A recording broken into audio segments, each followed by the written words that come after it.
My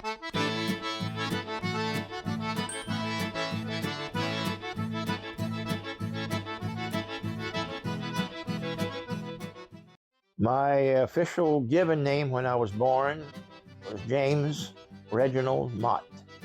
But then my mom started calling me Reggie as a nickname right away, and it stuck, so everybody knows me by Reggie. I'm 70 years old.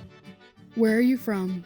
Church Point, Louisiana, Do you speak Cajun French? fluently. Can you say some words for us? N'importe quoi tu veux dire en français, je peux te dire. I grew up in the country between Branch and Church Point, not too far from a little community called Pointe Noire. And probably by the age of 5 or 6, I started getting interested in playing Cajun music. My dad said I started breaking his head for an accordion when I was 5 or 6. Well, for the Christmas of my 6th year, he bought me a little toy accordion.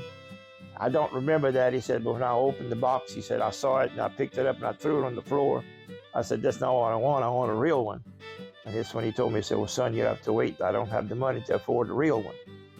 And so by the time I turned 8, he was able to afford one because there was a closeout at a store that was selling them for half price. So he bought me a little Horner accordion, and that's what I learned to play on. But once I got the accordion, then I spent a lot of my time practicing accordion. My grandfather, who I didn't know played accordion at the time, my dad's dad, Thomas Mott, is the one who showed me how to play. And so we'd see him every weekend. Either we'd go to their house or they'd come to our house, and he was the one that worked with me to teach me how to play. My dad had bought me an old reel-to-reel tape recorder, so I'd record him playing my accordion. So during the week, I'd follow behind him, and then in the following weekend, if there was a song that I didn't quite understand, and he'd help me out with it. That's how I learned. So growing up, I spent most of my time with music, learning how to play, playing records, and listening to my grandfather. And I'd even bring my accordion to school sometimes. There was some talent shows, and I'd play in the talent shows, and I'd play on the school bus, and that was basically my childhood. Of course, well, I liked school. I was pretty good in school as far as for grades go, and because I played Cajun music and I spoke Cajun French, a lot of the kids that, not so much the kids that grew up in the country like I did, and because a lot of the kids that grew up like I did in the country had learned to speak French because their parents spoke French. But the kids that grew up in town, for some reason, maybe their parents didn't know how to speak French, or they felt that they were above us because they were raised in town instead of in the country.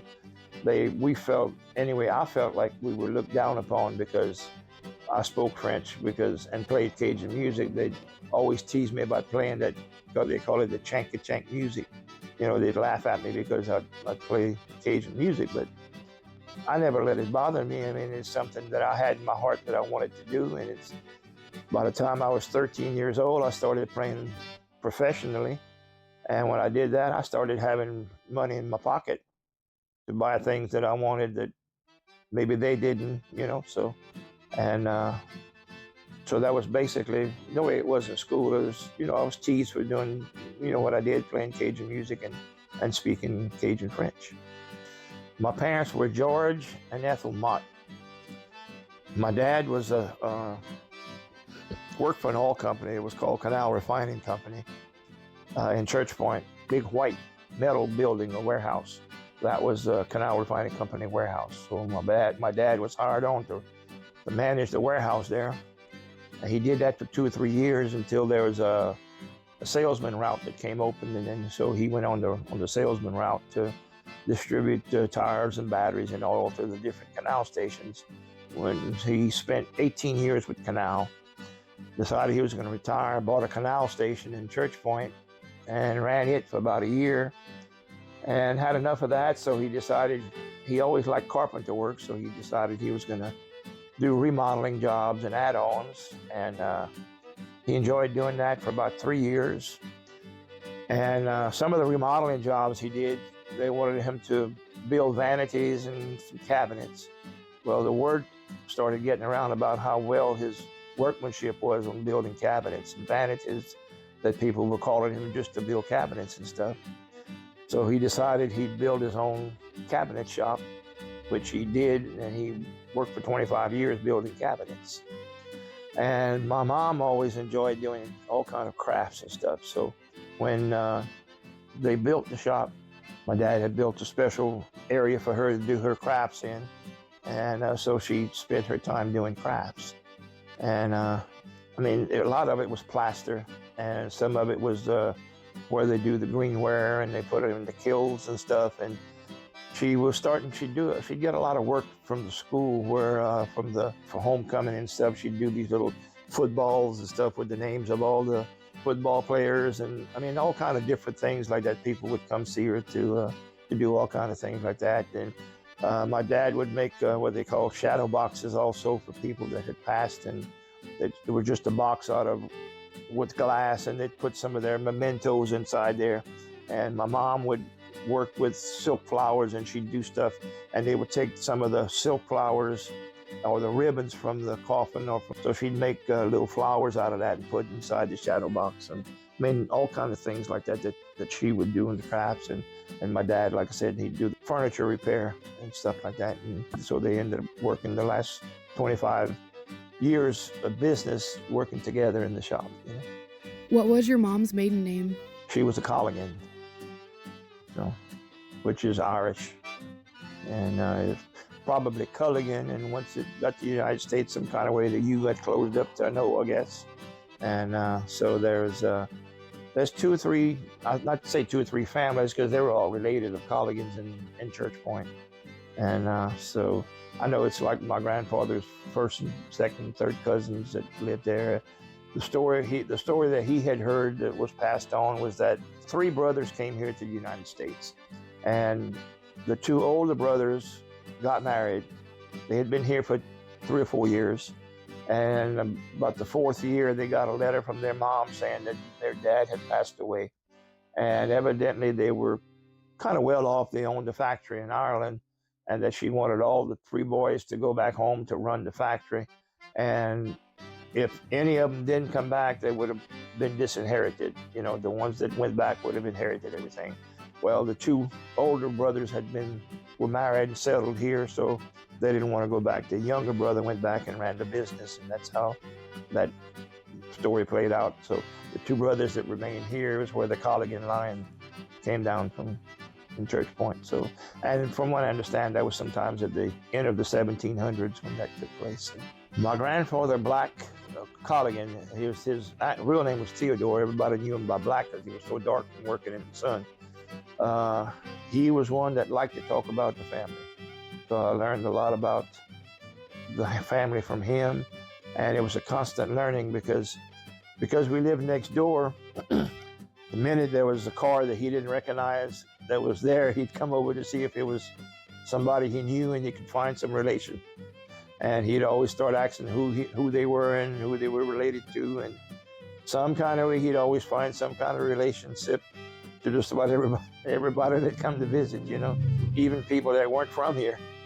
He'd dig deep enough and find out, because he knew so many people, and he just knew all the family members from, you know, 3 or 4 generations back. So that's how I got to learn a lot about my ancestry, was through him. He just had it memorized. He knew he was sharp. I mean, his memory was, and until he died, his memory was he could tell you asked him a question about anybody way back, he could tell you, you know.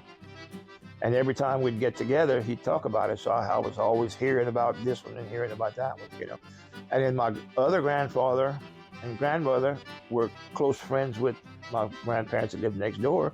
So when they would come to visit, my grandfather would come next door also. So, and they would talk about ancestors that they knew, each one knew on each side. So I learned, you know, about the ancestry on both sides of the family. And, you know, my dad would also join into the conversation. A lot of Sunday afternoons, that's the way we would spend the time, was just talking and, you know, visiting and talking about family. And people don't do that anymore, you know. They don't get together. Or sometimes my grandfather had a porch on the front of his house. We'd all sit out on the front porch and just talk about family, or they'd talk about things and the way it was in the old days. So I got a lot. I learned a lot from listening to them and the way things were and what they had gone through. So and it made me proud to be of Acadian and Cajun descent, and to see what they had, the tough times they had gone through and survived, And I know my dad would talk about a lot about it too, that when he was growing, he was born in 1933, and so he went through the Depression also at an early age, and talked about how a lot of times, the food that they put on the table was food that they went out and shot and killed, and because they couldn't afford to raise their own beef. And so now we kind of take it for granted, where back in those days, people sometimes were actually starving before they could get food. Now we go to the grocery store and pick out wherever they want. In those days, people had to try to grow their own stuff. They didn't have the money to, if they went to the store, it might have been for just bare staples like flour and maybe coffee. And that's about all they could afford to buy.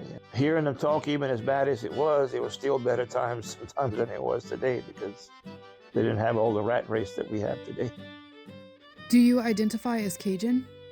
Totally. Well, I'll say totally. Take that back.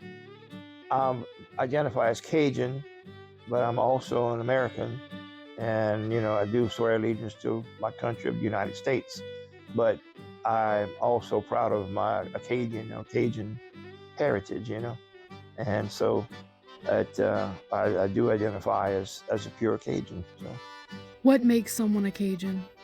One, the people who are of Acadian descent. Two, I guess, being born in Cajun country over here. Three, being brought up in a family that has Cajun traditions, cooking and Cajun music, and it's just a way of life that's probably different than other cultures, that the way that we do things. A lot of the things we do are, just like everyone else, but I guess that, we have what they call a joie de vivre here in the Cajuns.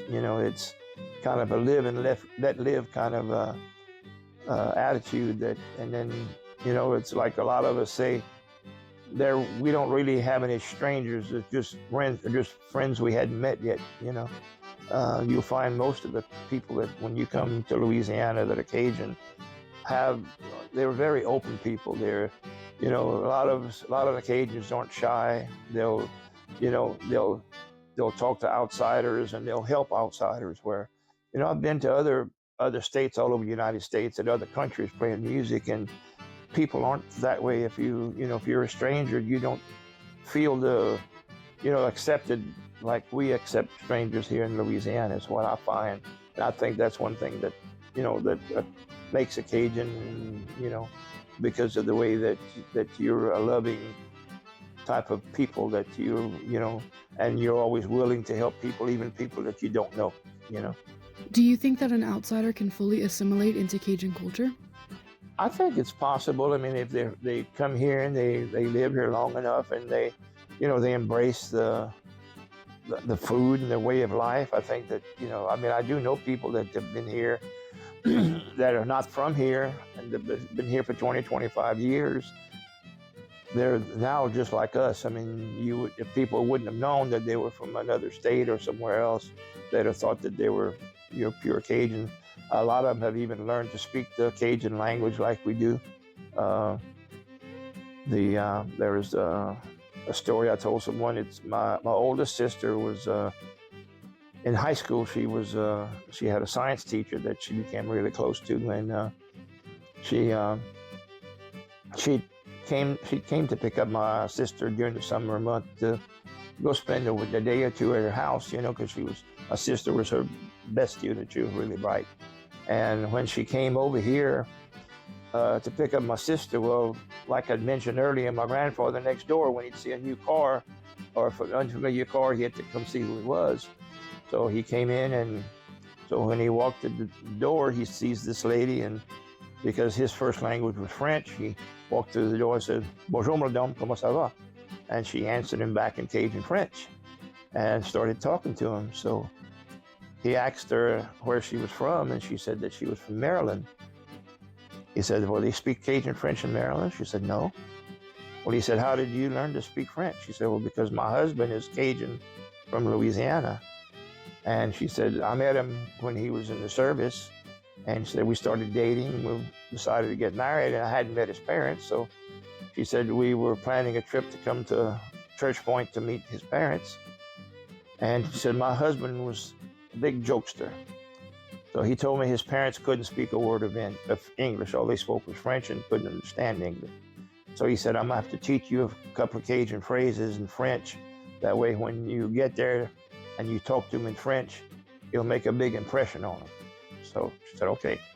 So she said, he told me whatever I needed to say. She said, I worked on it for probably 2 months to get it right. So she said, I was just so proud. She said, we got to the airport and they were waiting for us. She said, the first thing I did was greet him, and the way my husband told me to greet him. And she said, they both both popped out laughing. And she said, I thought I had said something the wrong way, and I was so embarrassed. And she said, I looked at my husband, she said, what did I say wrong? And his mom said in English, child, you didn't say nothing wrong, but I know who put you up to saying what you said, because what he thought it to say was not very nice, you know? And so she was so embarrassed because of what he'd made her say. And they both were fluent in English as well as French, that she swore that if they moved down to Louisiana, she would learn to speak French. And she did, and she spoke it just as fluently with the Cajun accent, just like we do here. I mean, when I heard her speaking French before, I mean, I knew she was from Maryland, and when I heard her speaking Cajun French to my grandfather, it kind of surprised me too, you know. So she was one that assimilated for sure into the Cajun culture, you know. And I think she's passed since then, but you know, she learned to do Cajun cooking, and you know, she was totally like, you swear she was a Cajun from Church Point, you know. So yeah, people can come over here and assimilate and become Cajun, I think, you know. Even though they weren't born into it, if they have the heart to do it, I think they can do it, you know.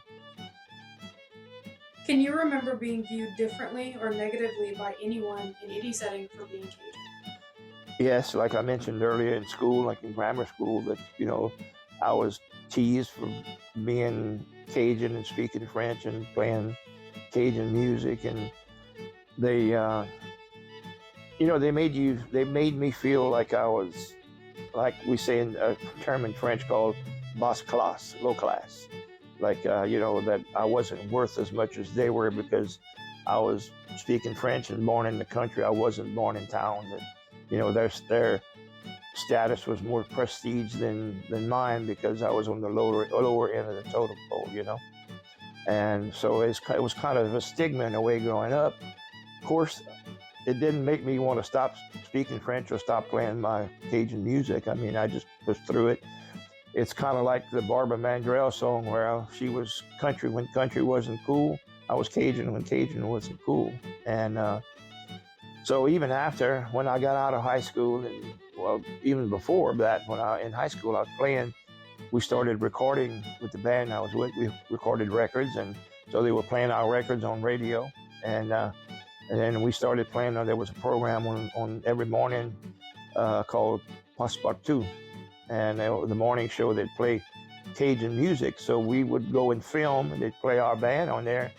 So I was on television and I was on radio. So they would, you know, my classmates would see me on television playing music. So it was only a local station, but they started thinking, well, I'm a TV star because I was playing on television.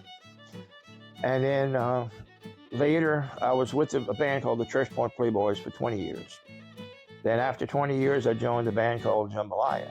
And we started recording with Jambalaya, and so we were on television, Passepartout, and other shows, and playing on radio. And then as our band started becoming more popular, we started traveling all over the United States and different countries. And then I was featured on 2020 and Good Morning America and some of these other shows that, you know, our bands perform. And so I think it was maybe my 20th or 30th class reunion. Some of my classmates came up to me and they wanted to introduce their spouses to me, the spouses they had married who weren't from here and didn't know who I was. And they'd say, Well, honey, this is a guy I'll tell you so famous that plays on television. That's been all over the world playing, you know.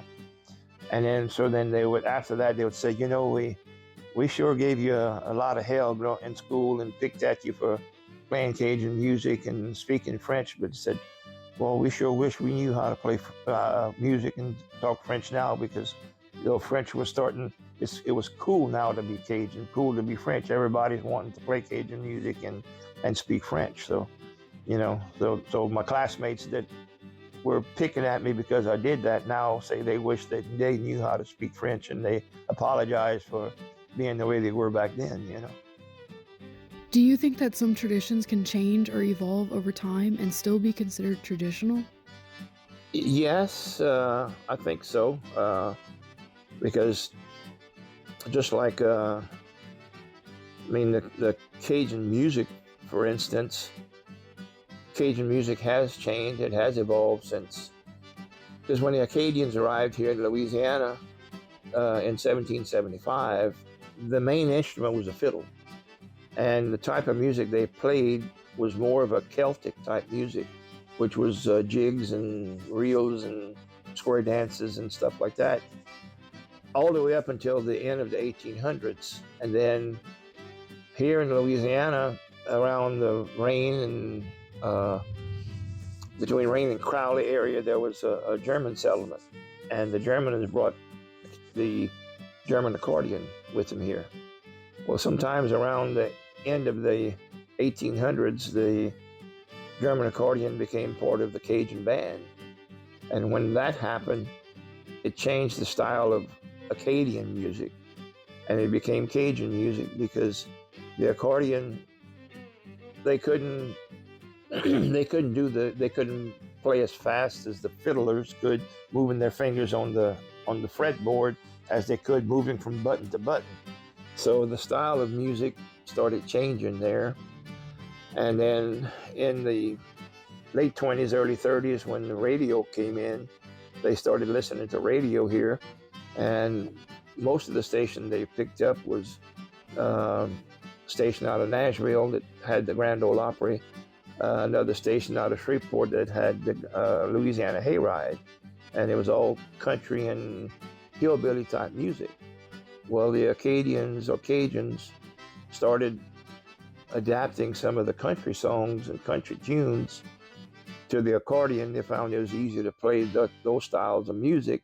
So then the style of Acadian music started changing more to the Cajun music because of that. So it got away from the Celtic style to the style we play today, which is more of a country western type beat. And then late 20s, early 30s, there was a black man that played accordion, learned to play accordion. And he played a very soulful kind of music, which was similar to the country music. And he had a white fiddle player that played with him. And his style of music was adapted by a lot of the accordion players, whites and blacks alike. My grandfather, who taught me, Thomas Mott, had learned a lot of his songs and some of his style of playing. And but then in the 40s, when the blues started coming out, the blacks started adopting a lot of the blues style in their style of music. So they started taking their accordion playing and then switched over to the blues on the accordion. So then that was kind of a split right there, where Cajun music went more to the countryside, and Zydeco music became a spin-off of the blues that the blacks were playing, until in the 50s, a guy by the name of Clifton Chenier recorded a song. Well, first, before he recorded it, was just a little comical song to pick at his wife, because in the 50s they didn't have black nightclubs. They would get together for block parties in the neighborhoods, and the get-togethers were called jujus. And so one night before going, Clifton Chenier's wife had cooked supper, and she'd cooked some green beans. And in French, green beans, the name of green beans is des haricots. And she forgot to season her beans. So when Clifton took a bite of his beans, they were bland. There was no salt or nothing in the beans. And So he asked her, oh, so what happened to my beans? She said, they taste bland. Oh, she said, I'm sorry, I forgot to put salt and seasoning in your beans. So he came up with a little snappy tune. So he started singing the words. He said, what did you do for my dinner? There's no salt in the beans. The zaricot are not salted because he's singing in French. Les haricots est pas salé, which means there's no salt. The haricots or the green beans salty. And so the following weekend when they got together, they say, hey, Cliff, you'll play that little song you played last Saturday. What song is that? You know, the one about the zaricot beans, man.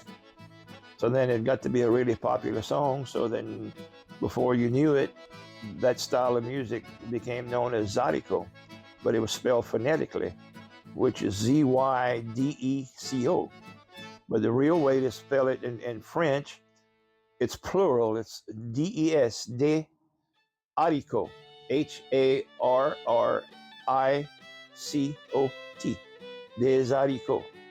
So that's where the zaricot style of music came from, you know.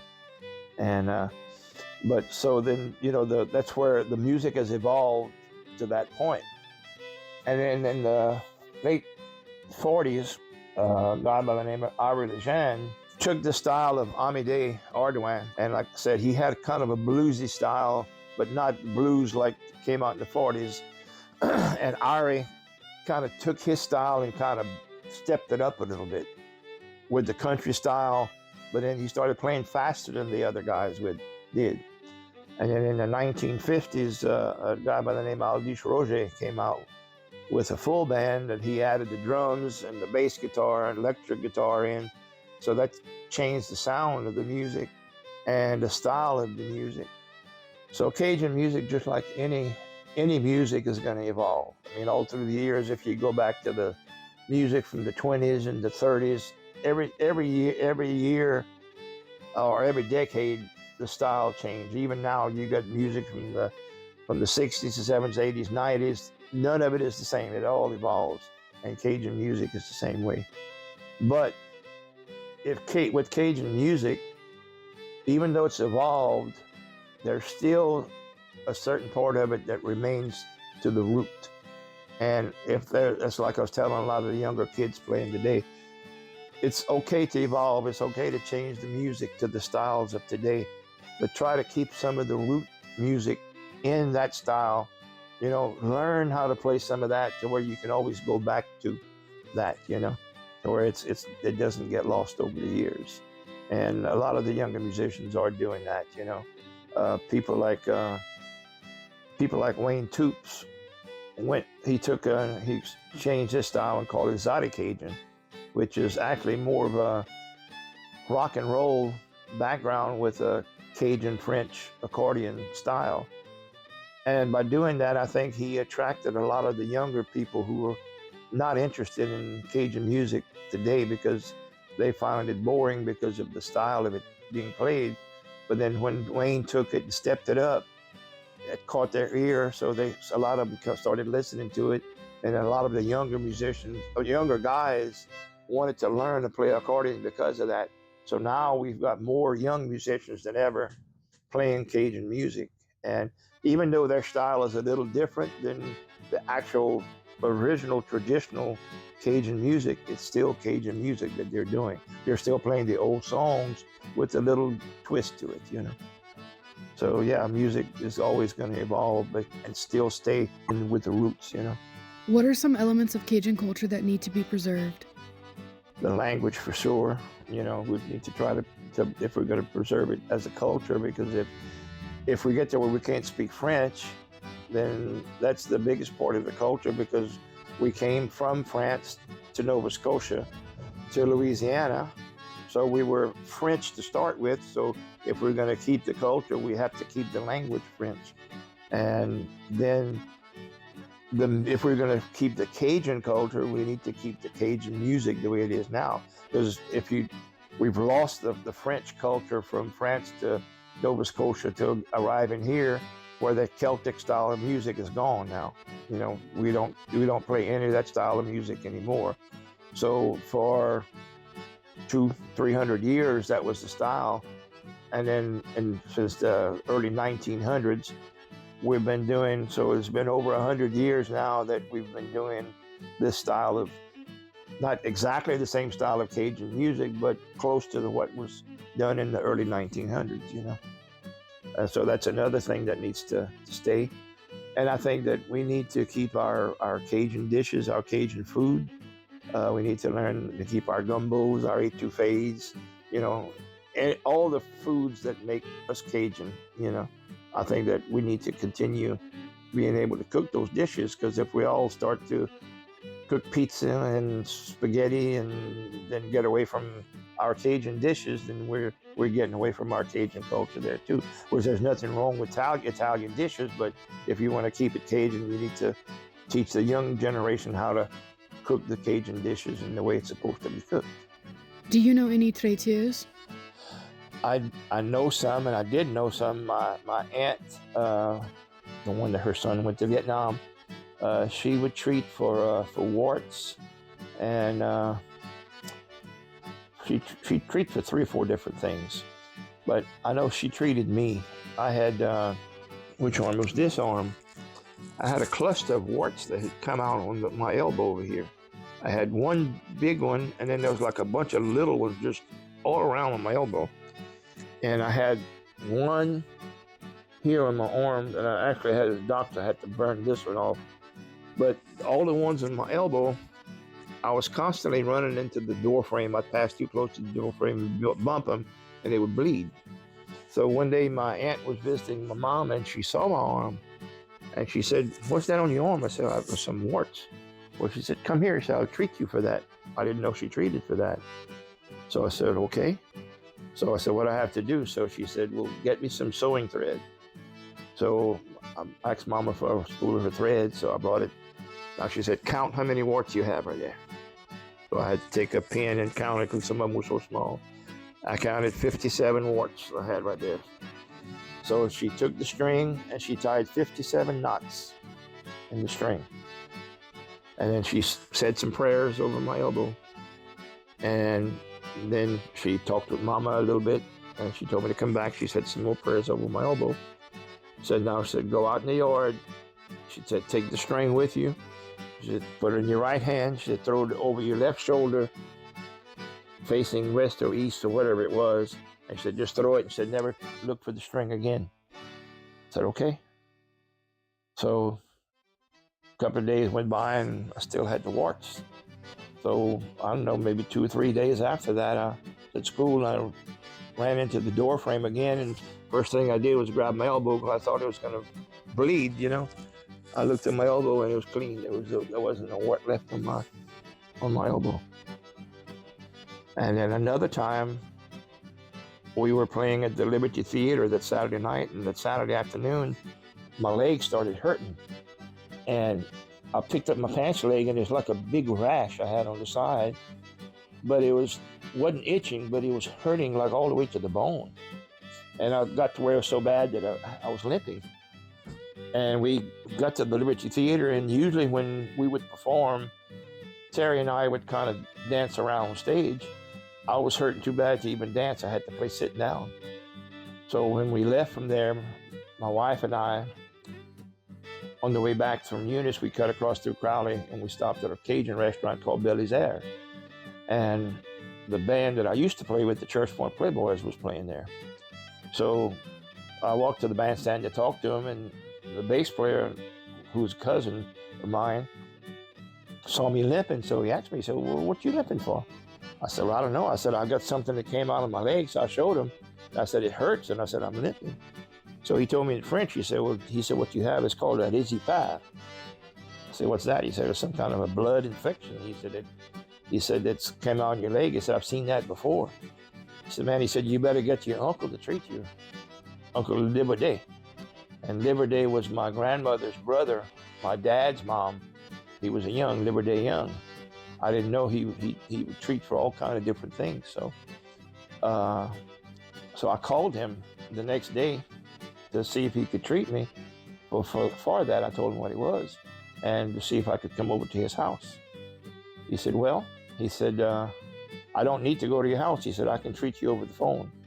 He said, I can treat someone as long as there's not a body of water, like a river between us. And he said, there's no river between you and I. So he said, I can treat you. So there was a friend of my wife's from Lake Charles, and she was not Catholic. Had never heard of treating, and she didn't. I was on the phone, and she heard me talking to him and telling him what was going on. So she was sitting at the snack bar next to where we were.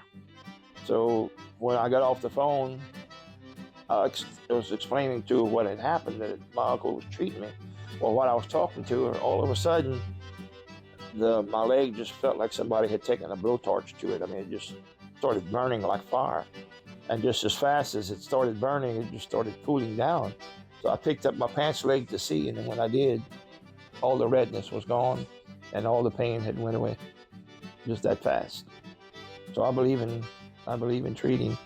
And even when I was younger, when I was in 8th grade, I'd gotten a real bad sunburn. We had gone to a class trip, and I spent the whole day outside in the pool, and it burnt so bad that it was blistered up on my shoulders over here. And I probably had a heat stroke because I was running fever.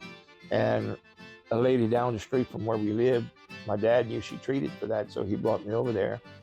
And we stayed there for about an hour, and I know she said prayers over about 4 times.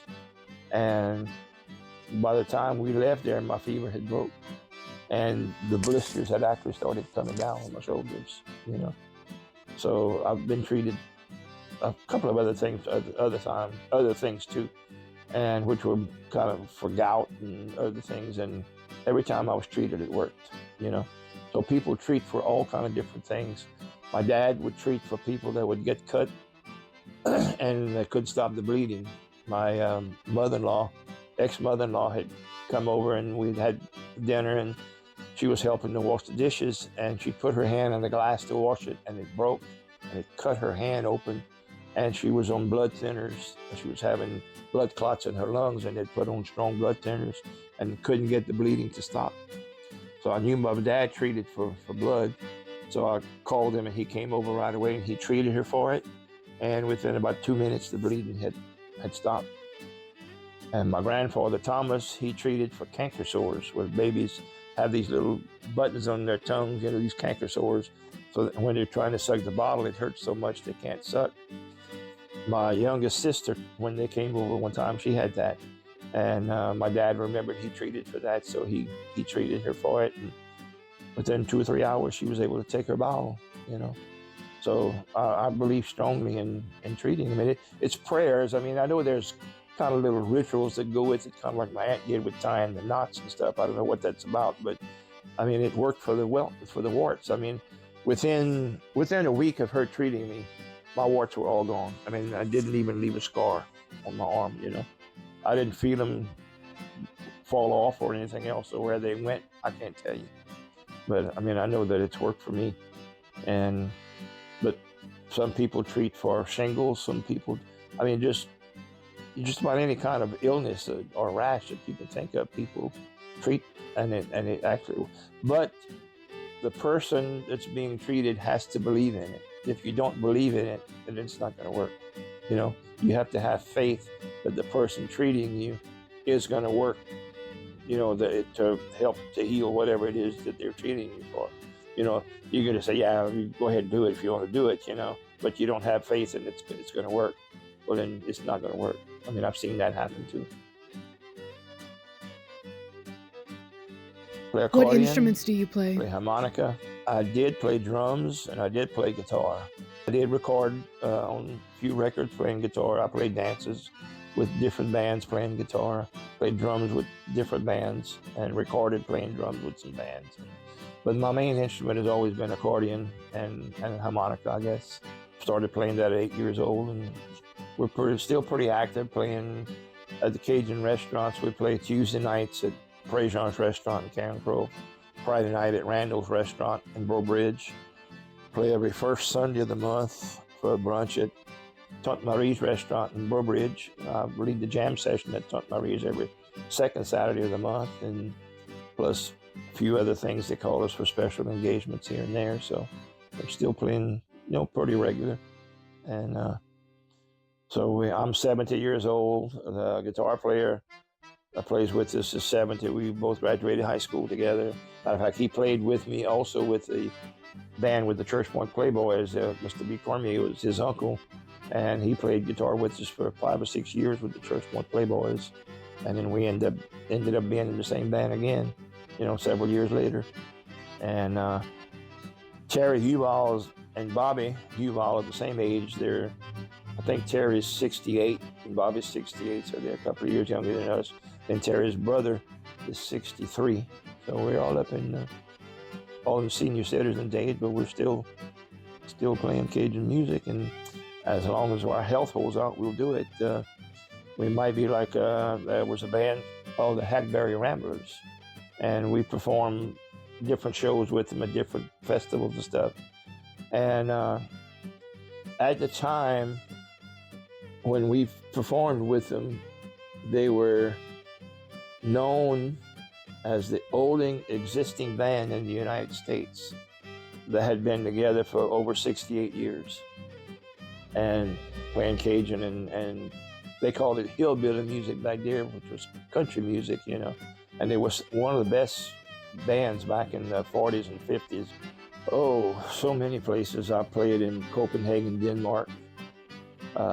Played festivals in Canada. I played for a festival called the Festival des Voyageurs in Winnipeg, Canada, in the middle of winter where it was 20 below and snow. Played in Canada, they've got something called the Congrès Mondial that happens every 5 years. So 1 year started off in Canada, and a lot of Cajuns from here went up to Canada for that. And what it is, it's kind of like a big family reunion where the people with the same last names here went to Canada. Well, different areas have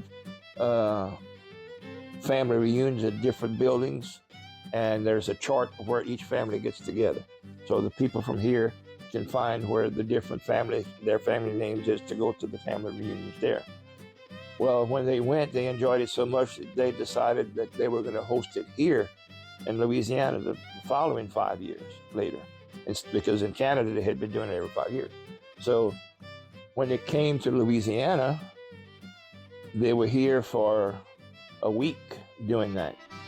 So we were hired to play at a lot of different family reunions, different places every night of the week. And, that was really fun, meeting a lot of people from Canada and doing that. And then it was after that we had a chance to go to Canada and play.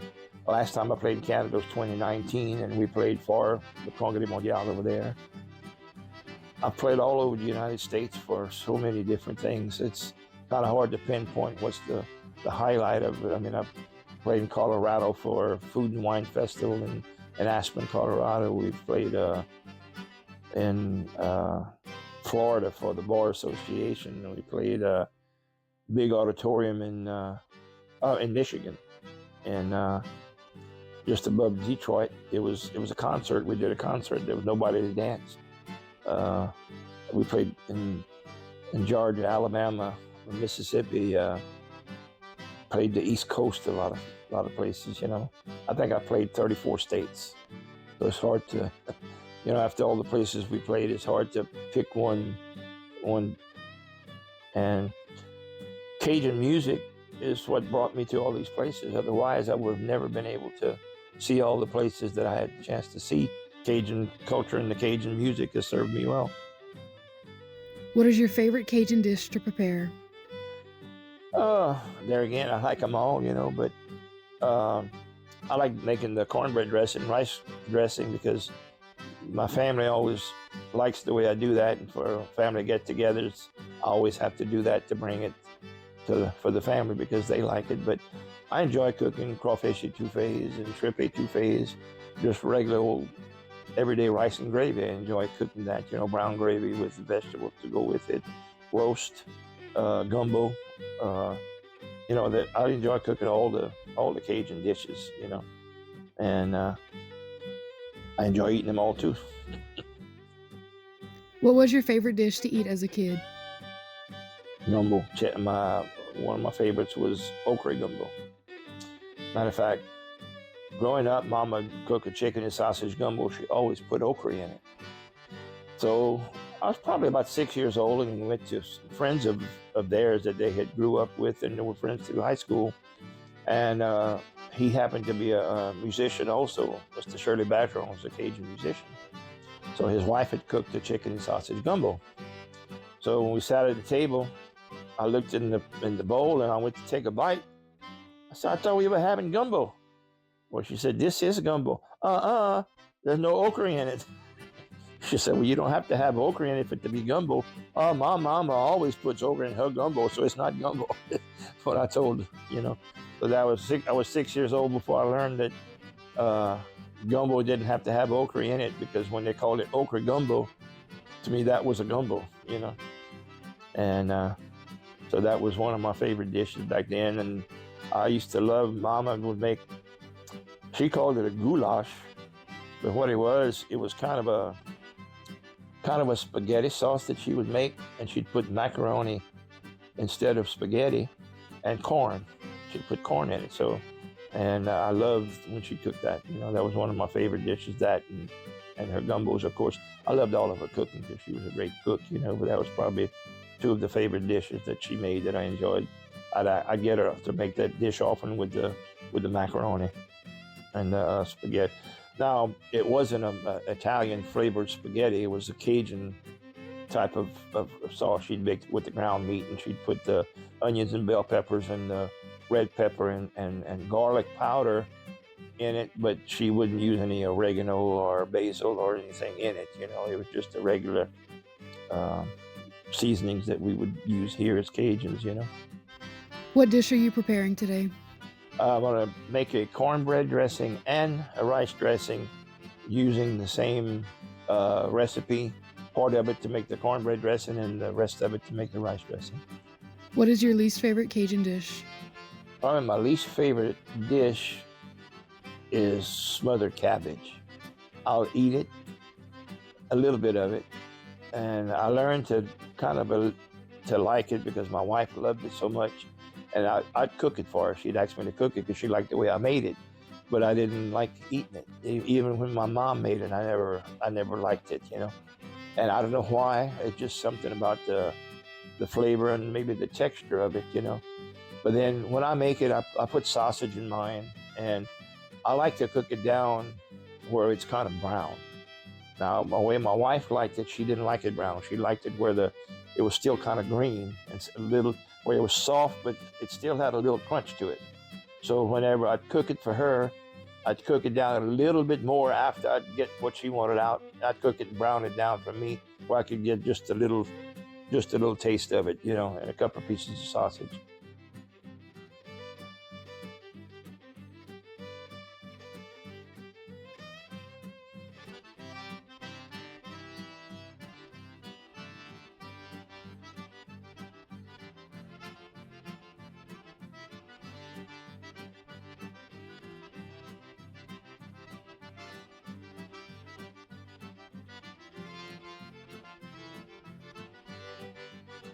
Okay, right here I'm starting on making my cornbread dressing and rice dressing combination in the same pot. I'm adding my ground beef right here, which is a premium ground beef, 80/20, and I'm using a lean ground pork, a 1 pound package of 1 pound package of ground pork, and I've got 1.5 pounds of ground beef that I'm fixing to brown, and put the burner on medium fire to start browning the ground meat.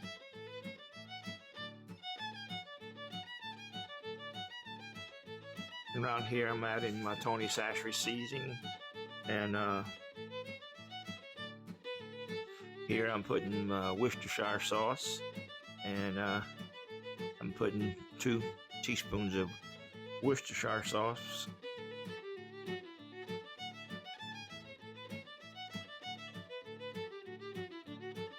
And I've got 1 teaspoon of garlic powder. And this is called Better Than Bouillon. It's the beef Better Than Bouillon.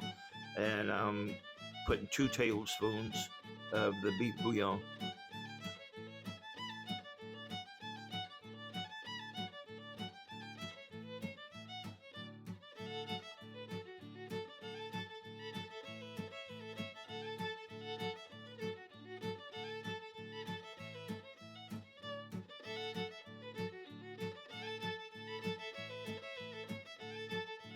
And I put my pot of rice on. I've got 2 cups of rice with little salt, just the salt to taste right here.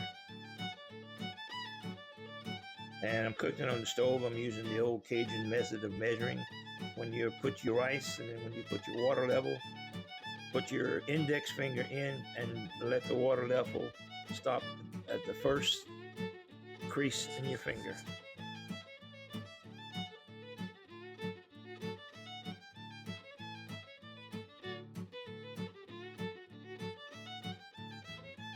Right now, I'm letting the grease cook down. It's pretty lean meat, so sometimes it depends on the amount of fat in your meat. You may have to drain some of it off, but I don't like to drain it all off. I leave a little bit to where I can saute down my vegetables, onions, and bell peppers. But in this case here, the grease kind of evaporated a lot, so I didn't have to drain it. I was able to use the little bit of grease that was left to be able to saute my onion and bell pepper in. So at this time, while this is starting to cook down, I'm mixing my cornbread mixture, my 2 boxes of different cornbread mix. I'm putting in 2 eggs, and I'll put in 2/3 cups of milk and stir it down together. But you don't want to stir it down where it's too fine. You still want to have a little bit of lumpiness in it.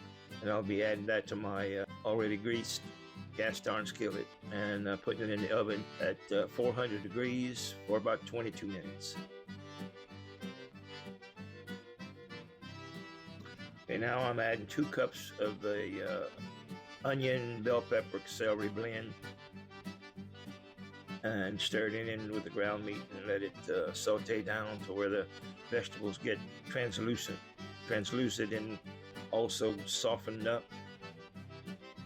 Yeah, I usually let it cook 10 to 15 minutes, and then the vegetable should be soft enough to be able to add your other ingredients. Right now I'm adding 2 cups of water. I'm using the Cecilia water system, but you can use the kind of water you want.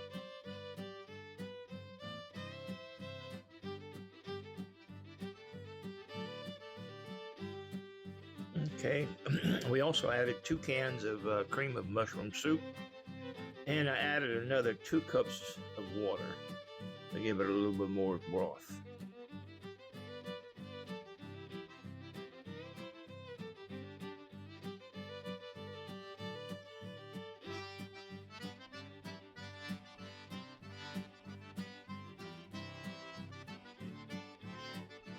Cornbread is cooked, and I like to put a little butter on the top of the cornbread to kind of soften up the top of it before you crumble it up in the pan to add the ground beef and the broth to it.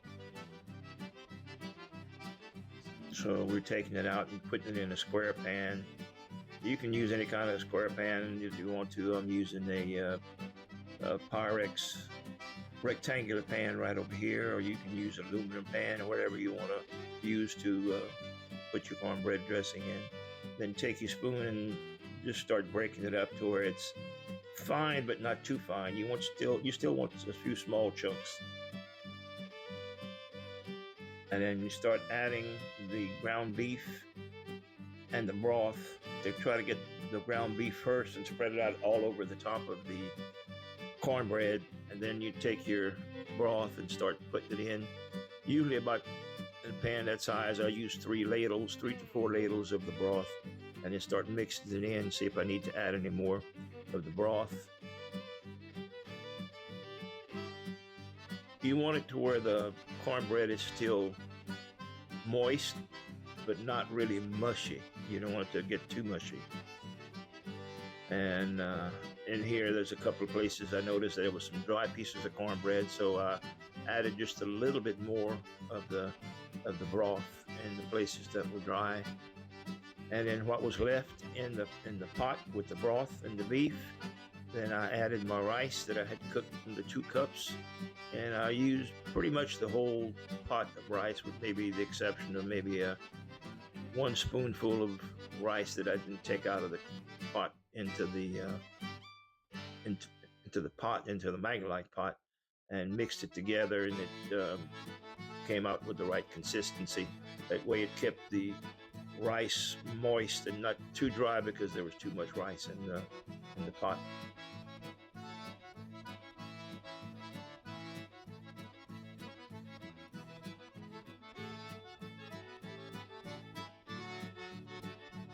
Then I went out in my little garden and got some fresh onion tops to add to the rice dressing and to the cornbread dressing to finish topping it off.